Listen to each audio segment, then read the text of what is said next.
Welcome to today's story. We're about to dive into an exciting and emotional journey from A Secret to Protect.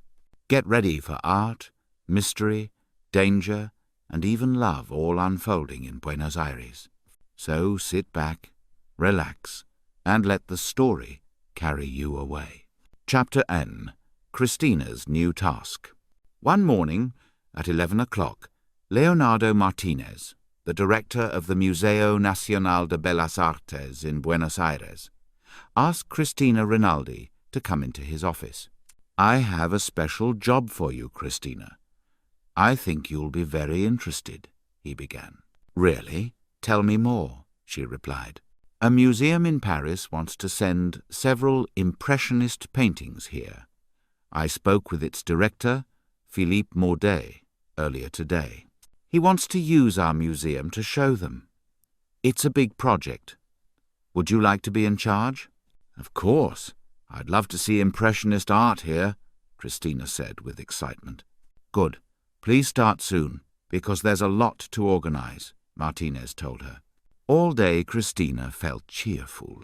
She had always loved Impressionist paintings, and preparing such an exhibition sounded perfect. She could not wait to begin. When her workday ended, Cristina left the museum and climbed onto her motorbike. The warm spring air, the sunshine on her back, and the thought of her new job made her smile. September was hot that year, and people were already talking about a burning summer ahead. Maybe she could stop carrying her jacket soon. She started the engine and rode down Avenida del Libertador. She enjoyed the wind on her face and in her long hair, which was why she rarely wore her helmet. Her father would have been angry if he had known.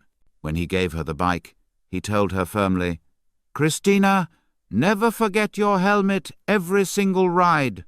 She only hoped he would never see her without it. Every evening after work, Cristina rode to the Recoleta Health Club for exercise.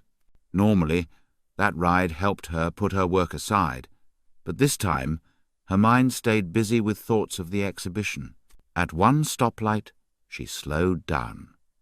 Traffic was heavy as usual in the city centre. She looked across at the car next to her. 2 men were inside. Her heart jumped. One of them held a gun. He turned his face toward her. For a moment, their eyes met his were a deep brown.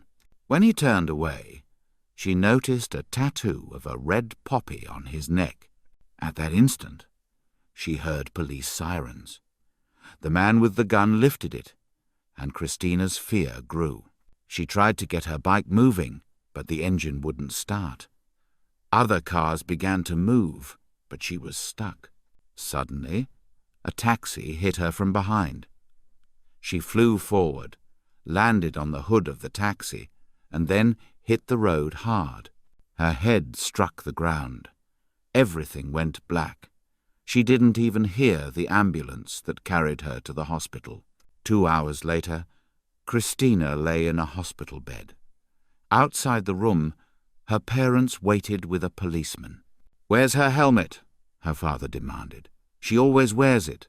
"She didn't arrive with one," the policeman replied. "That can't be true," Mr. Rinaldi said angrily. "Maybe it fell on the street," Mrs. Rinaldi said softly. "Don't worry, she will be fine." The doctor came 10 minutes later. "Your daughter is lucky," he explained. "She's going to be fine. You can see her, but she remembers nothing about the accident." They entered the room. Cristina lay quietly in bed, and her parents began to cry. "Is she really all right? Can we take her home?" they asked. "No, it's better if she stays here a few days," the doctor replied. Cristina's mother begged, "Come back and live with us, Cristina. It isn't safe in the city. The roads are dangerous, and we hear terrible news every day. Please, come home. Your room is waiting. We can take care of you. You can even change your job if needed." But Cristina felt angry. She wanted to live in her own flat, close to her work, and manage her life herself. Her parents didn't like the idea of her being alone after the accident. Her father suggested you could share with your brother. He'd look after you. Or your mother could stay with you for a while. Still, 2 days later, Cristina went back to her own flat alone. She phoned the museum director. "I'm fine. I'll return in a week," she told him. Her mother came to visit every day, and her father spoke with her each night. They finally accepted that she could stay in her flat, but they refused to let her keep the motorbike. Her relatives also had opinions. "The city traffic is terrible any time of day," her aunt said. "Taxi drivers go too fast and don't look," her uncle, the bus driver, added. A short article about Cristina's accident appeared in the newspaper. It mentioned her name and her job, but little else. Her brother cut it out and stuck it on his fridge, proud to show his sister's name in print. Cristina herself felt troubled.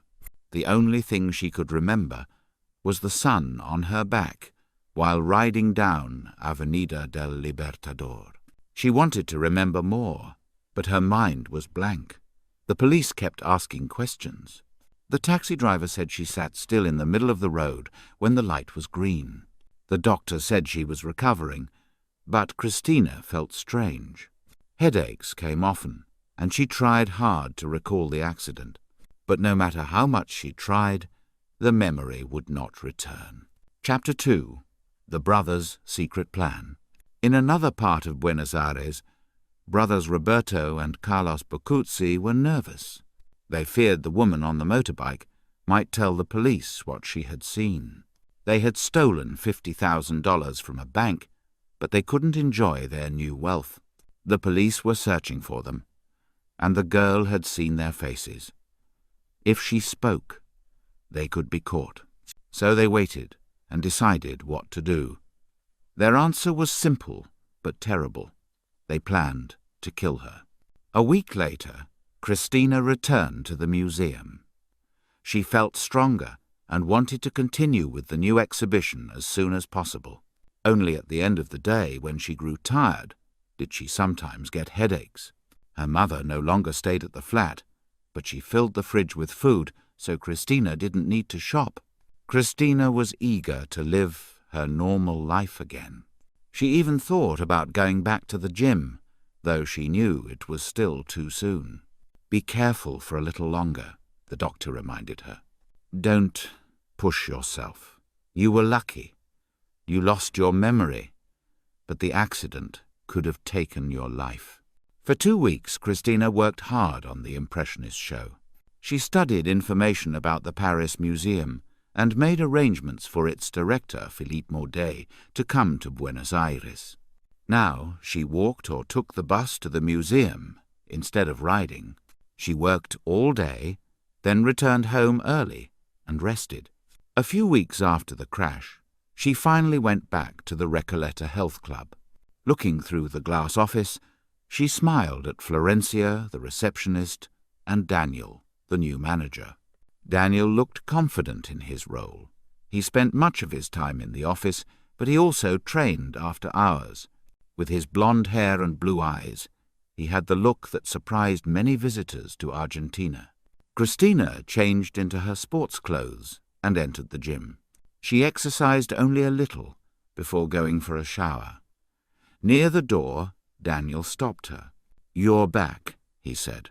"Were you away on holiday?" Cristina hesitated. She thought no one would know she had been absent. "I had a motorbike accident," she admitted. "I was in hospital for a short time." Daniel studied her face. "And now you're better?" "Yes, I'm fine, but I'm taking it slowly," Cristina answered. Daniel smiled, and she felt more at ease. "Be careful," he said kindly, before returning to his office. While showering, Cristina thought about Daniel. Most of her close friends lived near her parents' home, not in the city centre. She hoped Daniel could become a new friend. That evening she was tired, but for the first time since the accident, she had no headache. It felt like she could finally leave the memory behind. and start again. But across the city, Roberto Bercuzzi also felt more relaxed. He and Carlos had bought every newspaper printed on the day of the robbery and the motorbike accident. They searched through them until they found a small article about Cristina's crash. It gave her name and her job at the museum. At last, they knew exactly who she was. For several mornings, Roberto waited near the museum, but he didn't see her. Then, one morning, a week after the accident, he spotted a woman walking quickly toward the entrance. It was her. He recognized her long hair and face immediately. He didn't want her to notice him, but in the busy street it was easy to hide. She walked straight past and disappeared inside at 8:30. Roberto went to a cafe behind the museum, the Café de las Arts. From there, he called his brother, then quickly left the area. That afternoon at 3, he left his flat again. At the bus stop, he waited for one of the colourful old city buses. The slow, bumpy ride brought him back to the museum by 4 o'clock. At 4:30, he saw Cristina come out. He followed her along Avenida del Libertador. She moved quickly, and he had to hurry to keep up. After about 15 minutes, she went through the glass doors of the Recoleta Health Club. The red letters of the sign above the entrance told him exactly where she was. Roberto sat at a table outside a nearby bar. From there, he could watch the health club door. He waited until Cristina came out, then followed her home.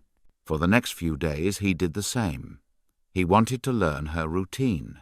He also wanted to study the gym before deciding how to kill her. Chapter 3. Voices from Paris.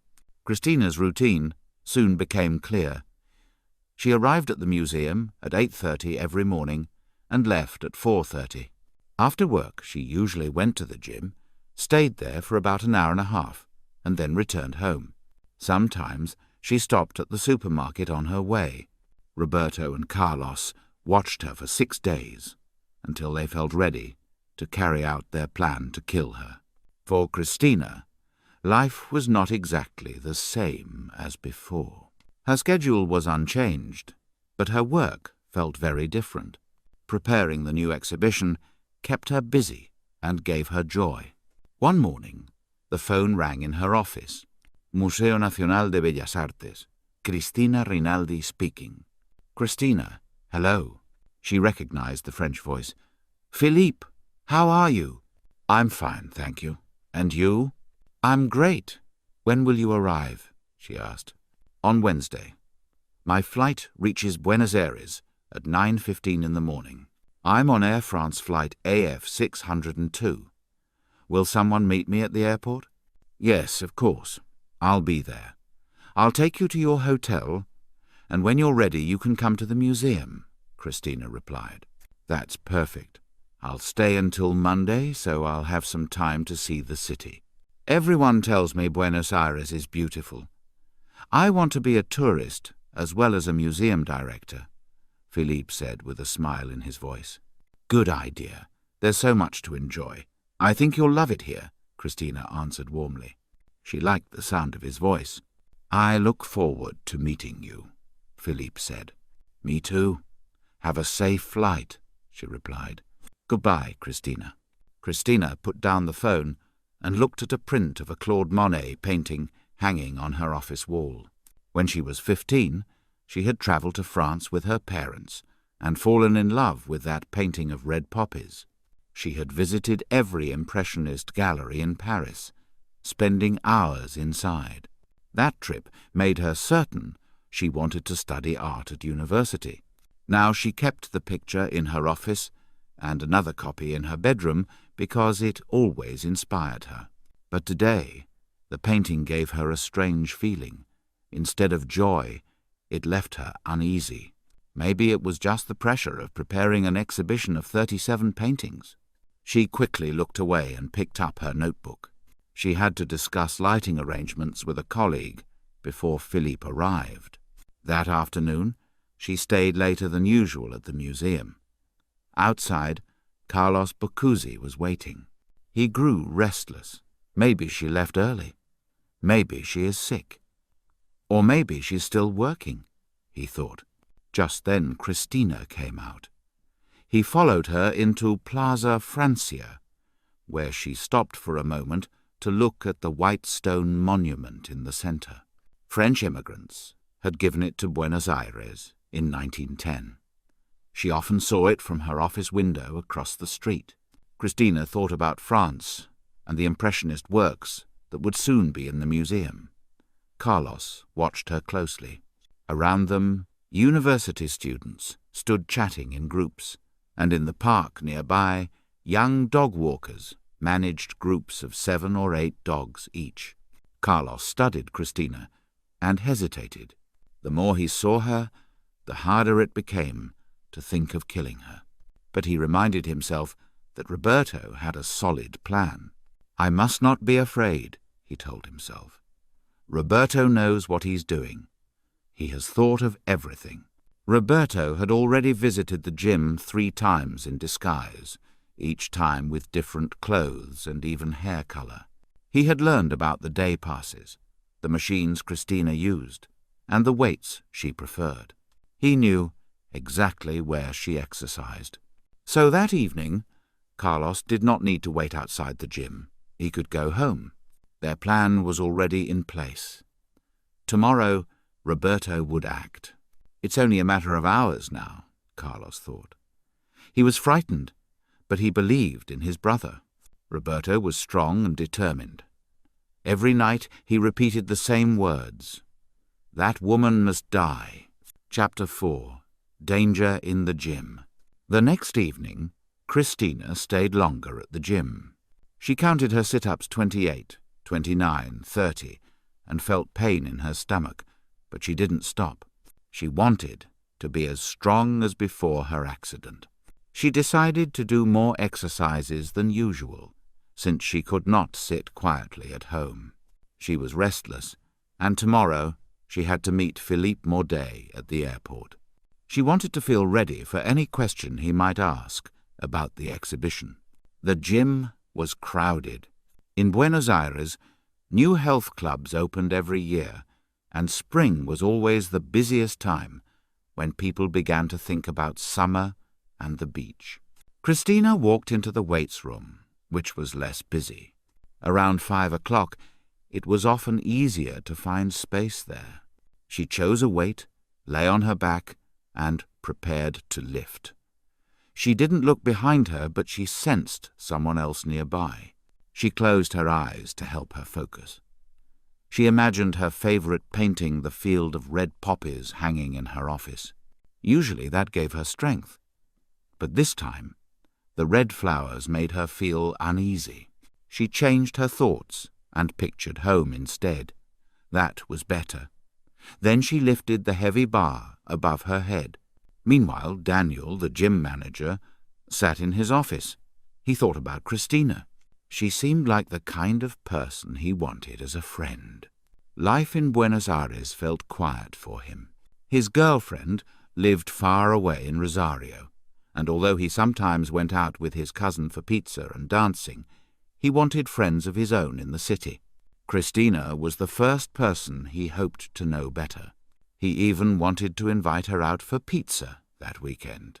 Suddenly, he heard shouting. Daniel jumped up and ran toward the weights room. A crowd had already gathered. On the floor lay a young woman with long black hair, Cristina.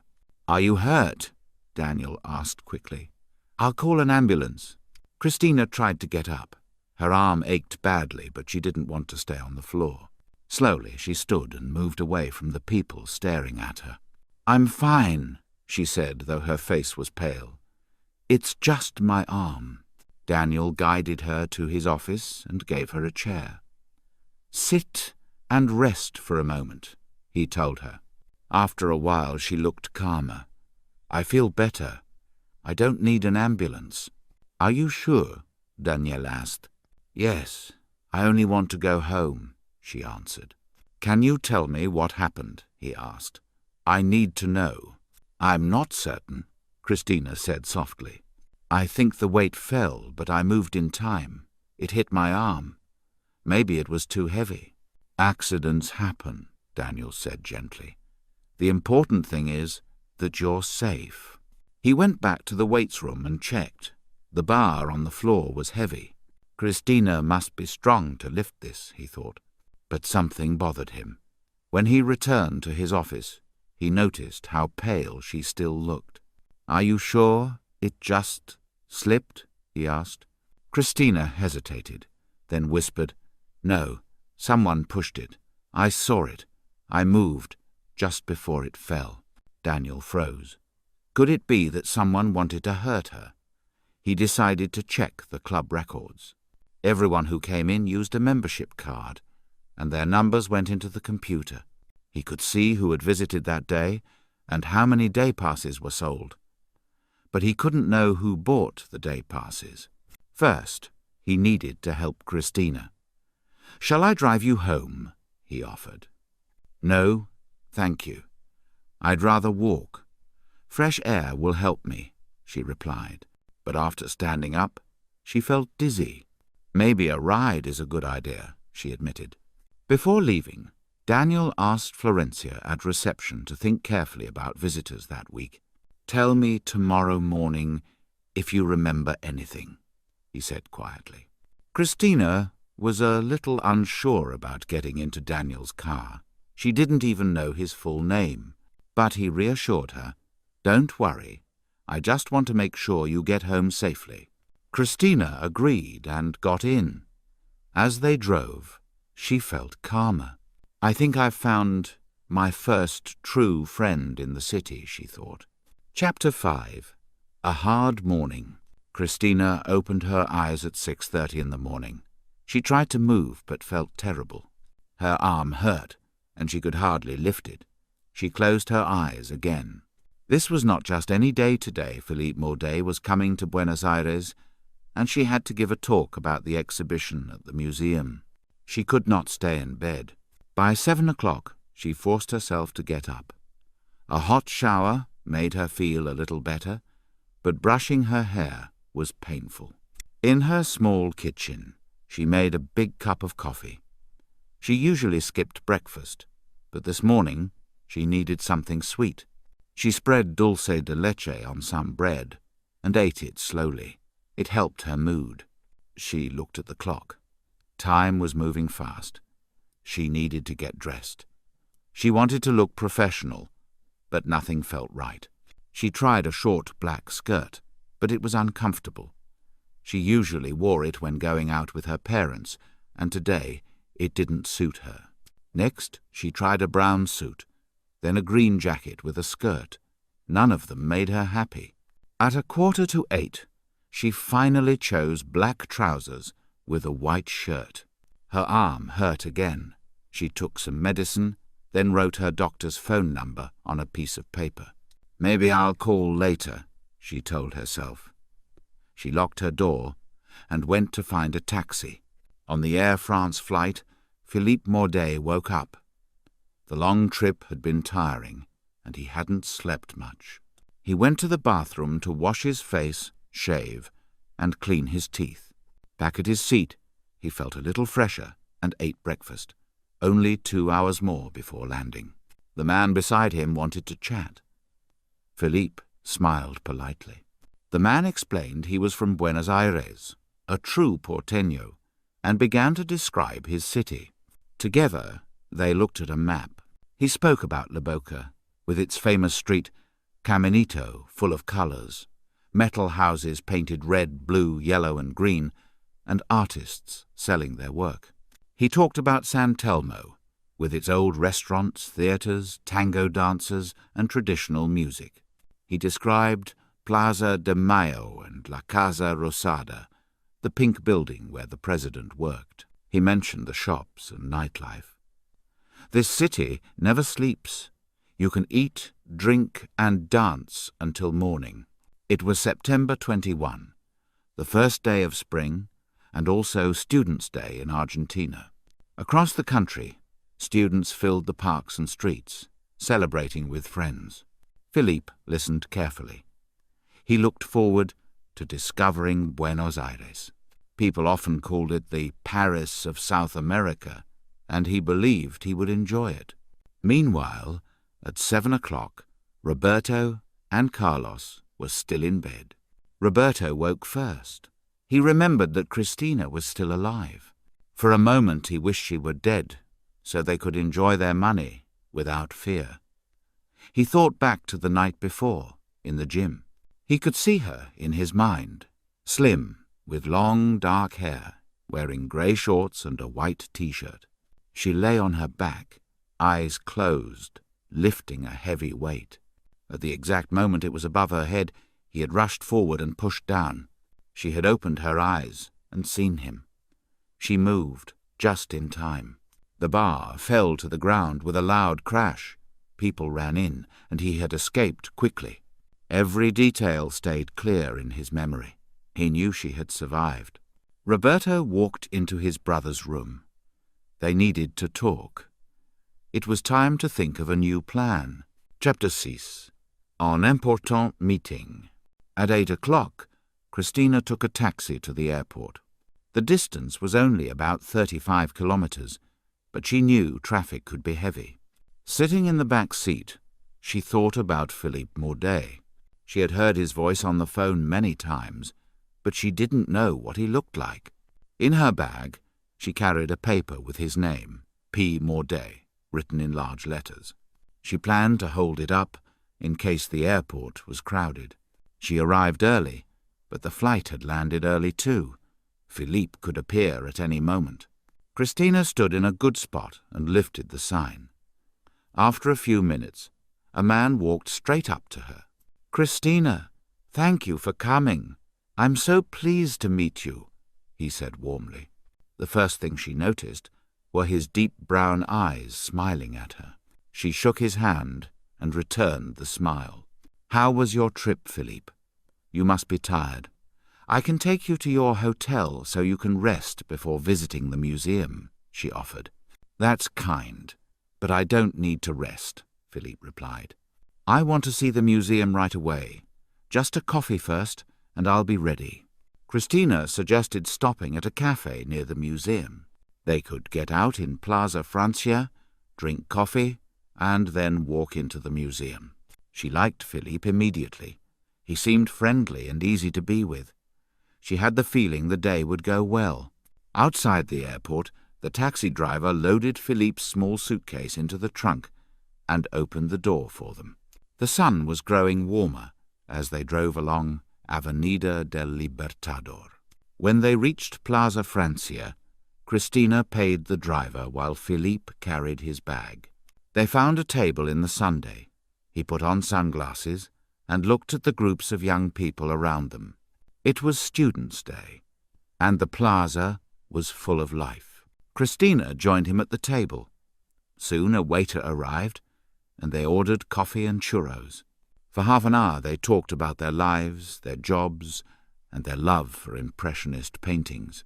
After that, they spent the day at the museum, meeting with director Leonardo Martinez and other staff.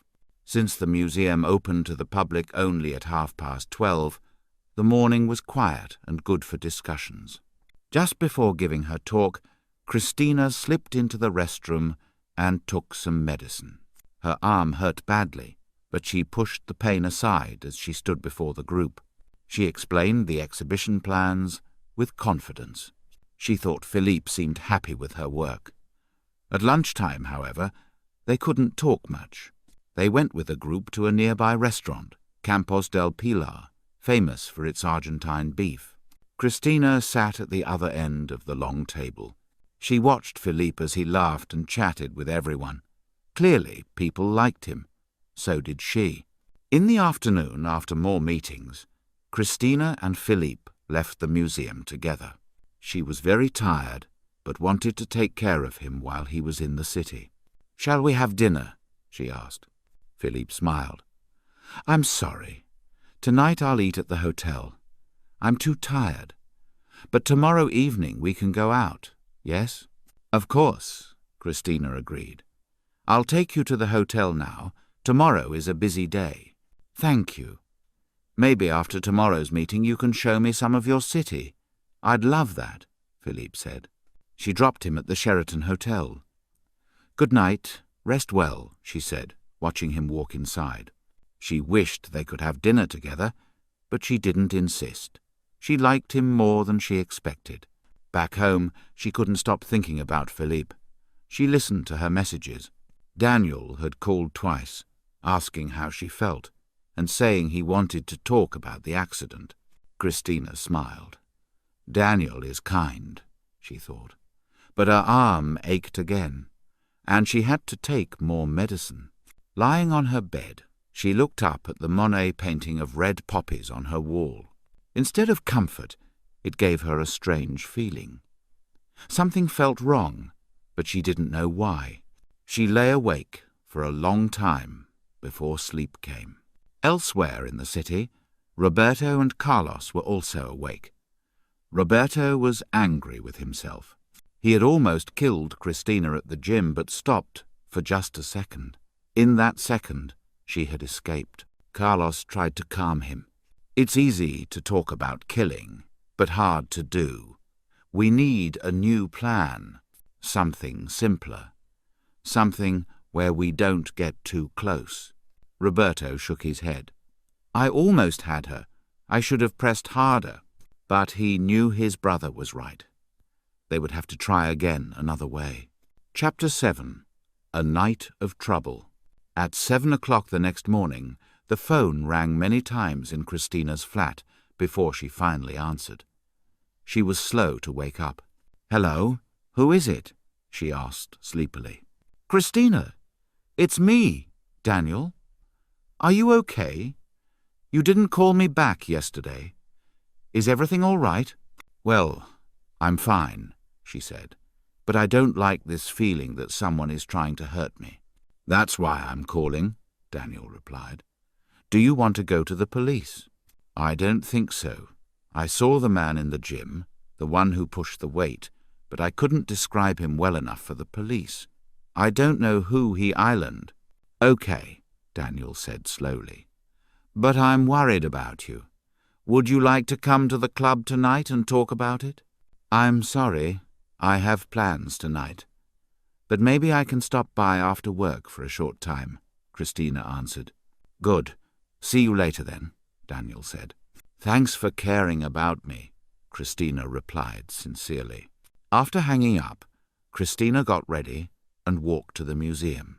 She arrived a few minutes before 8:30, and the building was already busy. People greeted her as she passed. Great talk yesterday, Cristina. Everything's going really well. Good luck today, Chris.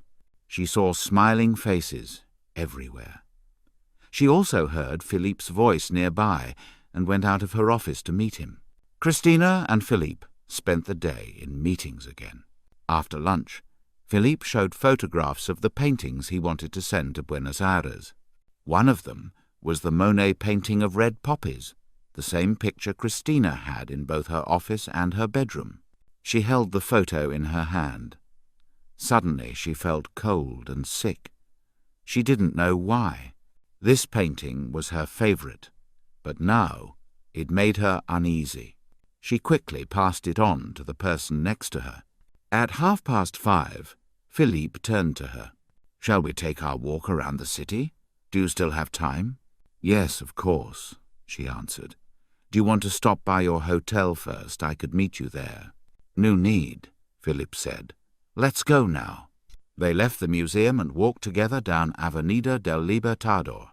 Cristina showed him the Recoleta cemetery and told him about General San Martin, the Libertador who freed Argentina. Look there, above the trees, Cristina said, pointing. That's the English Tower. It's like Big Ben in London. The British community gave it to the city in 1910. Philippe laughed. So, you'll want me to leave an Eiffel Tower before I go? No, Cristina smiled. I'll be happy with 37 Impressionist paintings. As they walked, Cristina decided to stop briefly at the gym to speak with Daniel. After that, she planned to take Philippe by taxi to Plaza de Mayo to see the government buildings, then on to Plaza San Martin for a drink, followed by dinner at Puerto Madero. Later, she hoped to take him to San Telmo to see a real tango show. She wanted him to enjoy the true spirit of Buenos Aires. Soon they reached the Recoleta Health Club. "This is where I exercise," Cristina explained. "I had an accident here 2 days ago, and I need to talk to the manager quickly. Do you mind coming in?" "Not at all," Philippe said. "I'd like to see inside." They walked past the reception desk. Florencia smiled at Cristina but stopped Philippe. "Excuse me, may I see your club card?" she asked. "He's with me," Cristina explained. "We only need to see Daniel for a moment." "That's fine," Florencia said, and she called Daniel's office. Cristina introduced Daniel to Philippe. They spoke briefly about the gym and their work. Then Daniel showed Cristina the names of members who had checked in recently. "The problem is, we don't know the names of people who bought day passes," he explained. Cristina scanned the list, but shook her head. "I don't know any of them. I didn't see the man clearly, but I'm sure I don't recognize him." "Florencia isn't sure either," Daniel said. "But I'll ask more people. Someone might have noticed." "Thank you, Daniel," Cristina said. "Nice to meet you," Philippe added, shaking Daniel's hand. "And you?" Daniel replied, smiling, though he felt lonely as he watched them leave together. He thought of his girlfriend far away in Rosario. "Outside the gym," Cristina said, "let's take a taxi to Plaza de Mayo." "Good idea," Philippe answered.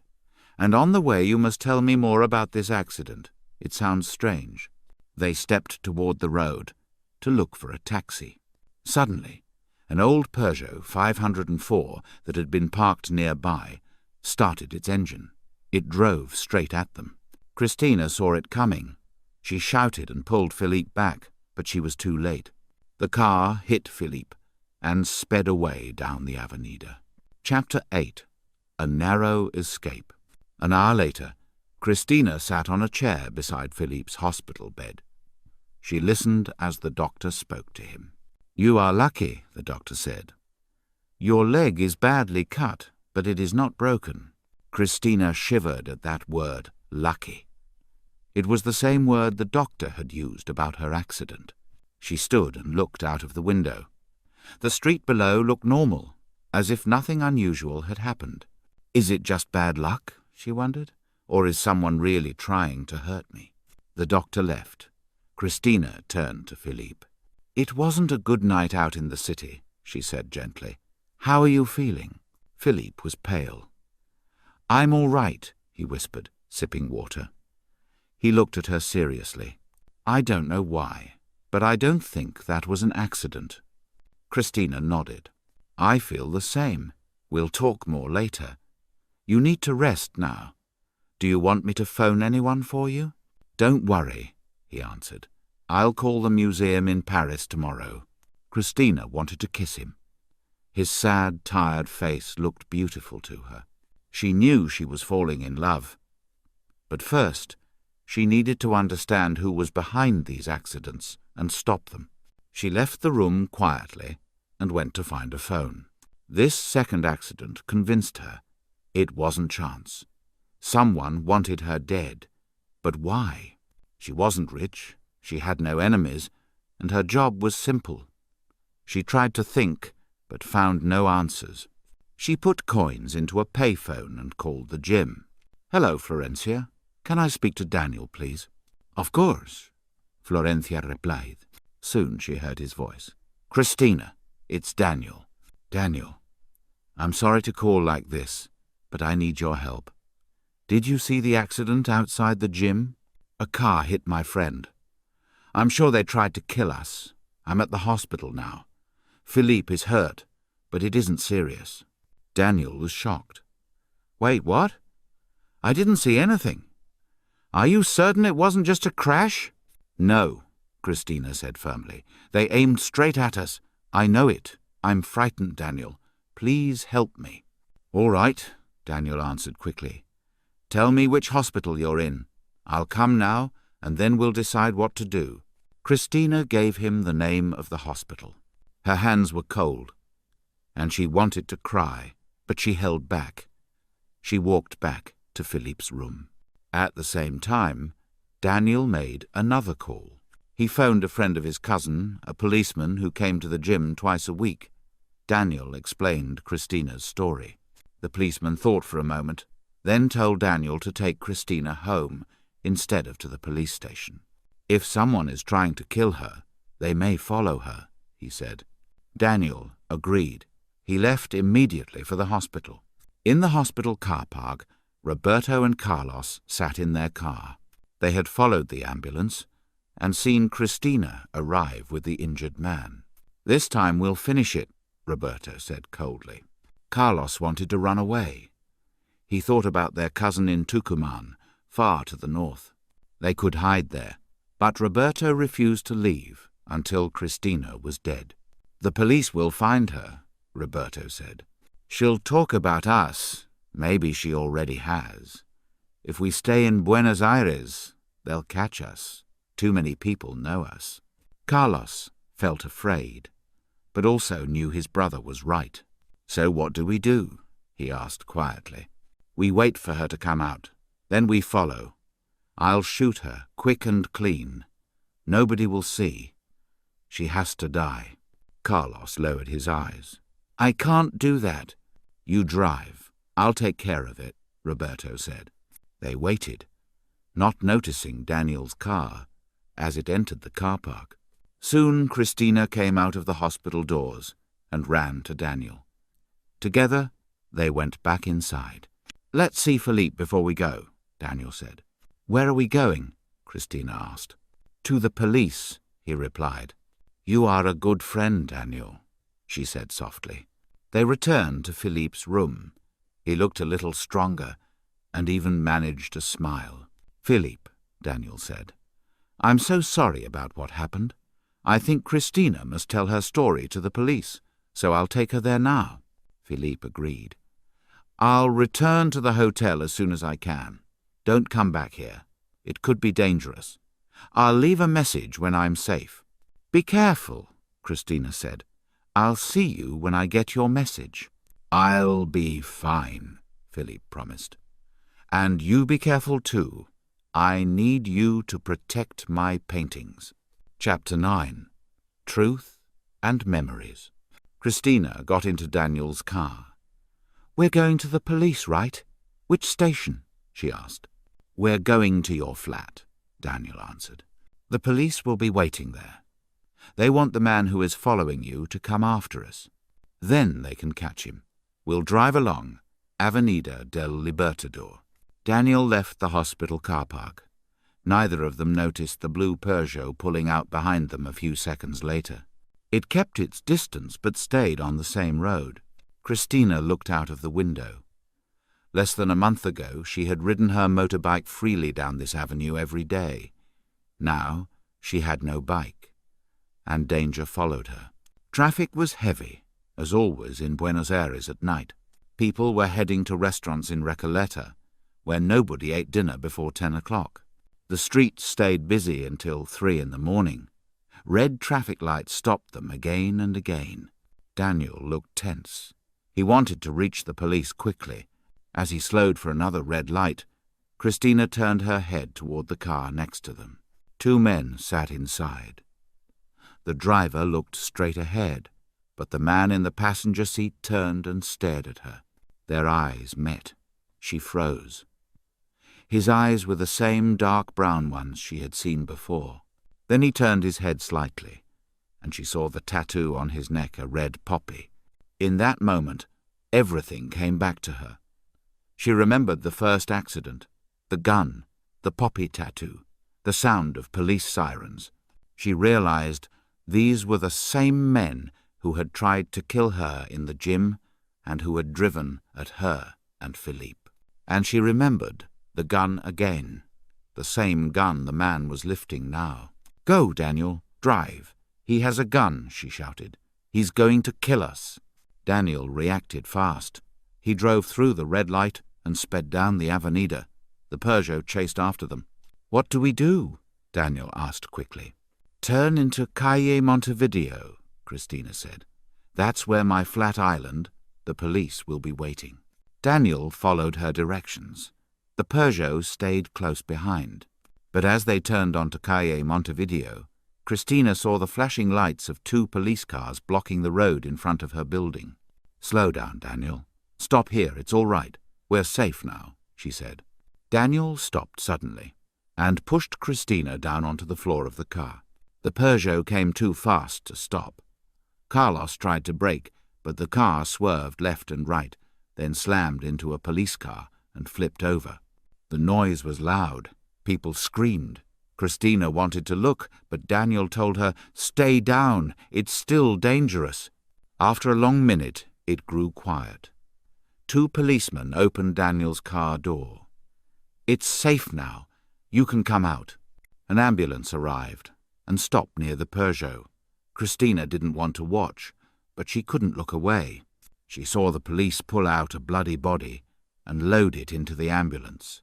She couldn't tell if the man was alive or dead, but she knew it was the one with the red poppy tattoo. The other man, his brother, sat handcuffed in the police car. 6 months later, Cristina stood in the main hall of the museum. The Impressionist exhibition had finally opened. She wore a short black dress, and her long dark hair fell across her shoulders. Music played as guests arrived. Her parents were there, talking and sipping champagne. Daniel had come with his girlfriend from Rosario. The music stopped, and everyone fell silent. Director Leonardo Martinez began to speak. "Ladies and gentlemen, welcome. We are proud to open this important Impressionist exhibition. Never before have we had so many Impressionist paintings here in Buenos Aires." As he spoke, Cristina felt a gentle touch on her arm. She turned and saw Philippe beside her. He had returned many times during the months of planning, and they had spent hours together. He whispered softly in her ear, "It's real now. Your parents, your friends, the paintings all here. Monet's poppies are here, and so are we." Cristina smiled. "It's wonderful. I wish you and your paintings could stay forever." "I must take them back to Paris," Philippe replied. "But I want to ask you something. When I return with them, will you come with me?" Cristina looked into his eyes. Her heart was full of love. She nodded. "Thank you for listening to this story until the very end." What part touched you the most? Cristina's bravery, the danger she faced, or her final choice? Share your thoughts in the comments below. I'd love to hear them. If you enjoyed this story, don't forget to like this video, subscribe for more emotional English stories, and turn on the notification bell so you won't miss the next one.